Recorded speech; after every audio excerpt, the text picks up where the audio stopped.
tolong kembalikan kami ke alam hidup, kepada kehidupan. Tapi Allah kembalikan nggak? Jadi arwah itu ketika dia mati itu gombal-gombal. Ya suka ngasih janji-janji. Ya Allah kalau saya hidup saya ibadah lagi. Padahal dulu dia ngomong gitu juga. Kalaupun dikembalikan nggak akan balik. Paling main handphone. Ya. Jadi kalau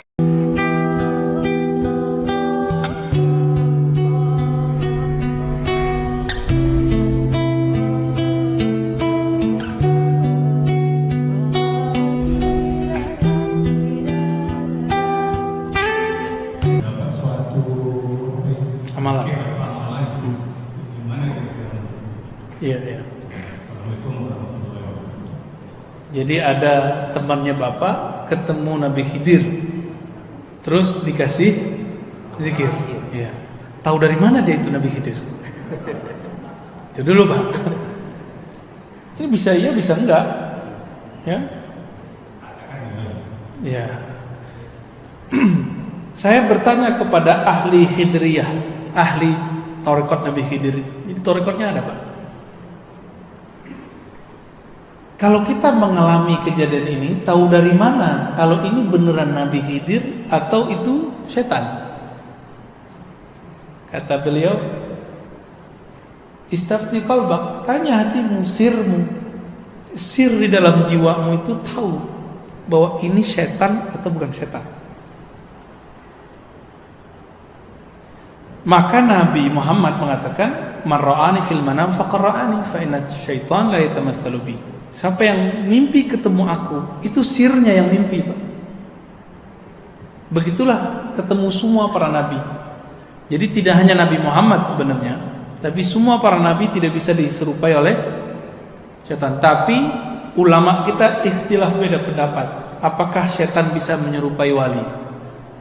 Yang benar bisa. Jadi setan bisa menyerupai wali, tapi tidak bisa menyerupai Nabi, kecuali ulamanya kita tahu namanya dan ulamanya pewaris dan kita bersanad kepada ulama tersebut, insya Allah itu garansinya. Bagaimana dengan Nabi Khidir? Nabi Khidir ini kan gurunya para nabi. Nabi sudah nggak ada, maka sekarang dia jadi gurunya para wali. Kalau calon-calon wali itu beruntung dia ketemu Nabi Allah Khidir. Nabi Musa aja berguru ke Nabi Khidir, masa wali enggak?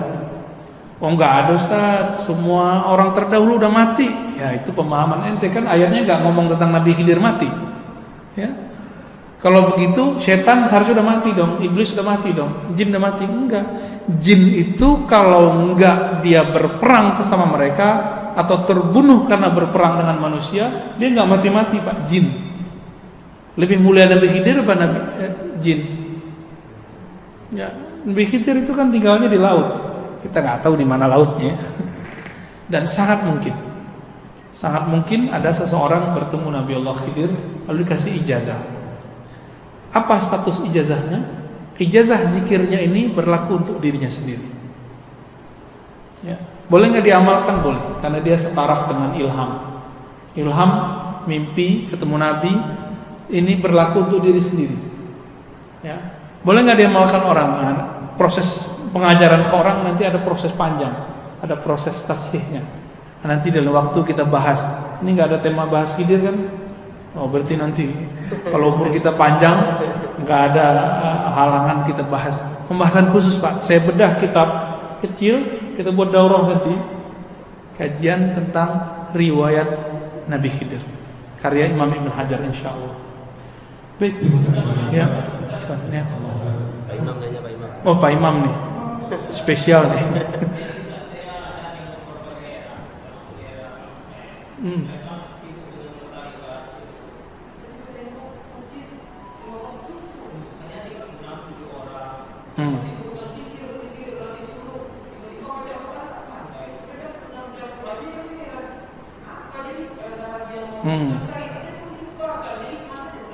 Itu salah tarekatnya atau salah dia? Ya, ada orang dibacain Quran kesurupan, salah Quran apa salah orang yang kesurupan? Di kampung Bapak, Pak Imam orang bertorikot jarang ke masjid. Di kampung saya kebalikan. Ya, di Jawa, di Jakarta, orang baru dapat roti itu rajin sholat. Jadi itu urusannya bukan sama torikot, urusannya orang ini diajarin ilmu zikir, tapi dia nggak diajarin ilmu fikih.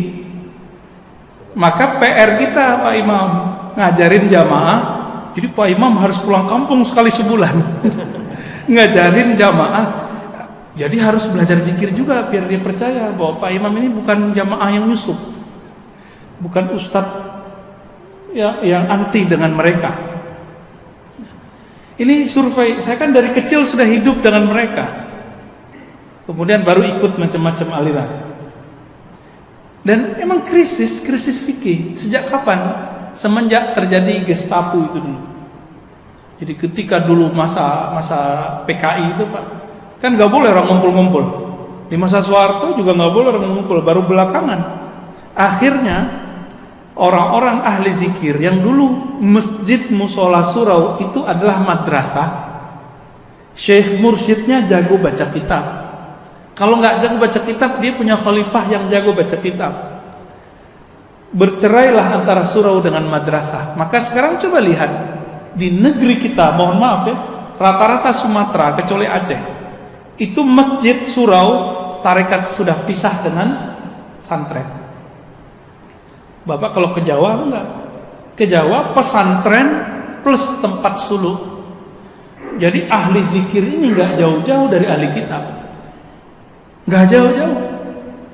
Ini kurangnya kita Pak. Ngakulah antum punya ijazah macam-macam yang orang bertorikot, tapi ngaku aja bahwa kemampuan berdalil kurang. Dan saya langsung nanya, bahkan banyak yang langsung datang. Mursyid torikot masih meragukan ya apa yang diamalkan, udah berijazah. Kenapa? Cuma diajarkan zikir tapi tidak ajarkan fikih. Jadi PR kita Pak Imam, semoga nanti bisa menyadarkan itu semua. Ya, semoga belajar fikih, belajar zikir bisa berjalan beriringan. Ya, Allahumma salli ala nabiyina Muhammad. Assalamualaikum warahmatullahi wabarakatuh.